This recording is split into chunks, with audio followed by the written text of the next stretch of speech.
So I think it's pretty safe to say that Hogwarts Legacy is in fact a smash hit.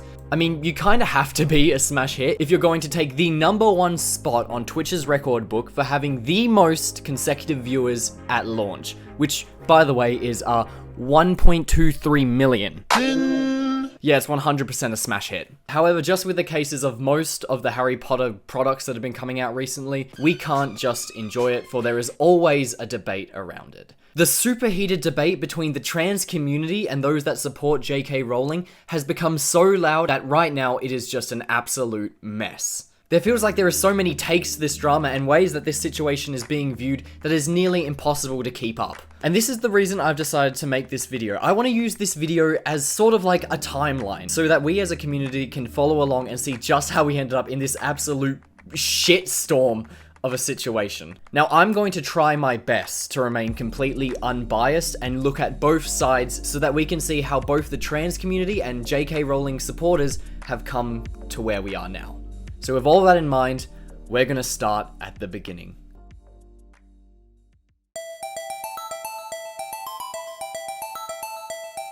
So to start at the beginning, we have to look directly to the author and creator of the Harry Potter universe, J.K. Rowling. Now, I don't think I'm revealing any new information here to say that J.K. Rowling is a bit of a controversial figure. Whether you think some of the things she said have been an ill will or not, it is undeniable that a lot of J.K. Rowling's tweets have caused a lot of backlash, especially from the trans community, who believes that she is attacking them from the perspective of a TERF, which, for anyone that doesn't know, is a trans exclusionary radical feminist. Basically a feminist who fights for only biologically born women and not someone who chooses to physically change to a woman later on in their lives. Now again, the intent of J.K. Rowling's tweets cannot be hammered down. Lots of people say that she is just supporting women, while others say she is being transphobic. Now there has been a lot of these tweets, to the point where there is websites literally dedicated to showing what tweets have been identified as harming the trans community. It is because of tweets like this that a lot of people, especially trans people and trans allies, have decided to stop supporting J.K. Rowling, as they do not want to support someone that they feel like is not giving them the rights as a person that they deserve. And in turn, this has created a community which does not want to support any Harry Potter products or projects, as in turn that is going to be giving money directly to J.K. Rowling. Now there is a lot more to this debate, but for the timeline and to keep this video moving, this is the bare necessity that we're going to be working with. And with all this in mind, we can move on to the next point in our timeline before the game's release. There's a storm coming, Harry. We'd all best be ready when she does. Now, Harry Potter Legacy has been announced for quite a long time before it was released. It was announced all the way back in September 2020. Now, once it was officially announced that Hogwarts Legacy was happening, discussions about boycotting it and not supporting it began to slowly come into the conversation. Some of these articles include ones like this one, J.K. Rowling's anti-transgender stance and Hogwarts Legacy, which was an article created by YouTuber and filmmaker Jessie Earl, who also just so happens to identify as a transgender female. This article was just one of many to follow, and as Harry Potter Legacy started to become closer and closer and we started getting more news of it, the tweets about it and the discussion around it only increased more. There was also full-on websites created to the dedication of the boycott of Hogwarts Legacy with the purpose to educate people about its damages, but also to provide supportive alternatives for people that want to play a game similar but don't want to support Hogwarts Legacy. Of course, a lot of these were met with a tremendous amount of backlash and hate from people. One of the most popular responses was people saying how they're going to go buy the game twice, or they've already pre-ordered it and there's nothing they can do to stop it. Basically just trying to anger and get a rise out of those boycotting it. These debates got so loud that even J.K. Rowling hopped in and basically criticized anyone that would not support Hogwarts Legacy because her name is attached to it. Hogwarts Legacy themselves also came forward and also stated how J.K. Rowling is not involved with the creation of the game. Now, she is still going to receive profits from it because it is her brainchild, but she is not directly related to the creation of it. So to basically sum up the argument of both sides, the trans community and allies were arguing that no, you should not support the game as you are giving money to someone who is using her platform to promote transphobia, while the argument for the people that wanted to play the games was J.K. Rowling is not directly involved, so we are not directly supporting her, or the even, in my opinion, more childish response of, I've already bought it, go cry about it. And this heated argument is where the debate would stay up until about 2 days before the official release of the game. Let's talk about the release.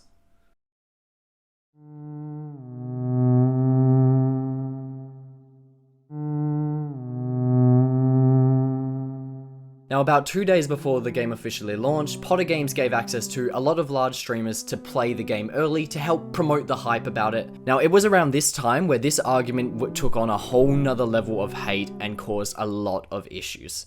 Like I said, a lot of streamers were all given early access, including the lovely channel of Girlfriend Reviews, which is run by Matt and Shelby. However, what a lot of these channels weren't ready for was the amount of hate that was coming their way. Chats were full of people attacking the streamers, calling them bigots, and a lot more colourful and creative words, and even caused streamers to start crying on stream or step away from it entirely. Line or like I'm barely into the second combat here, and every time I look at chat, it's just the conversation is just like maybe we can do like bothering a me. be right back, like a little break or something. You can take a break if you want. I'll just stop talking and I'll just go fight and do the combat. Y'all done did it now. Thank you, XQC, for those absolutely lovely reactions. Appreciate your work, man. It doesn't end at Twitch chat, though. One of the boycotters went ahead and created the website HaveTheyStreamedThatWizardGame.com, where you could Google a streamer, and through the database, it would let you know if that streamer has streamed Harry Potter Legacy at all. This was used to find streamers who have played the game and attack them online. This was an insane level of online bullying, and it was all justified with the reasoning that it was being done to support the trans community. Thankfully, the website has in fact been shut down. However, there is still a lot of fear around streaming this game. And of course, the boycotting community attacking streamers just caused the other side of the argument to hate them even more. And that brings us to today. Now, at the time of this video, I feel like the main storm has passed. However, there is still a lot going on Twitter. Lots of people on Twitter are still keeping the debate and argument alive, and it's gotten to the point where people are genuinely sending death threats to people on both sides of the argument. Now again, like I said, I've been trying to keep this as unbiased as possible, but now I finally feel like I can give my opinion. And in my opinion, no one is in the right here. Or at least both extreme sides of this argument are both as bad as each other. Alina here summed it up completely best. If you give people shit for buying the game, you're a bad person. If you buy the game just to spite people, you are also a bad person. The harassment of the trans community throughout this whole situation was far from acceptable. It was absolutely appalling. However, the boycotters that have come in and begun to attack streamers just for playing the game, that is also completely unacceptable. I can't think of a single time that online harassment and bullying has helped anyone prove their case, and let alone fixed any problems. However, along with all shitty situations, I like to believe there is at least one good thing that can always come out of it, and that is education. I am a firm believer that education is the best way to solve issues, which is why one of the best videos that I can't recommend enough is from the creator we talked about earlier, Jessie Earl. Jessie did an absolutely amazing 3-hour video talking about why she is done with JK Rowling. It looks at the current discussion happening around trans people and highlights how a lot of the conversation is being controlled by people that do not believe that trans people exist. Hi. So in case it wasn't obvious by the now lack of facial hair and the fit change, I'm recording this the next day because the ending froze. Not great. Thankfully, we're just looking at the final argument now, so here's my last parting words. As already stated, if you do want to know more about this situation, I do highly recommend Jessie's video on this. It's just so rewarding and eye-opening to see this type of thing unfold from someone else that's had a completely different life to mine and is affected by this completely differently. The debate is still going on, and I don't see another update on this drama. I think it reached its obvious climax, and now it's just gonna keep going down slowly until Hogwarts Legacy eventually fades from popularity. However, again, education is important, so that next time a Harry Potter thing comes out and this debate is reignited, people are more understanding and open to listening to the other side. With all that though, I'm done. It's lunchtime. I want a sandwich. So I'm just gonna end it here. Thank you all very much for watching. If you've made it this far, why haven't you subscribed yet? And yeah, that's really about it. Have a great rest of your day.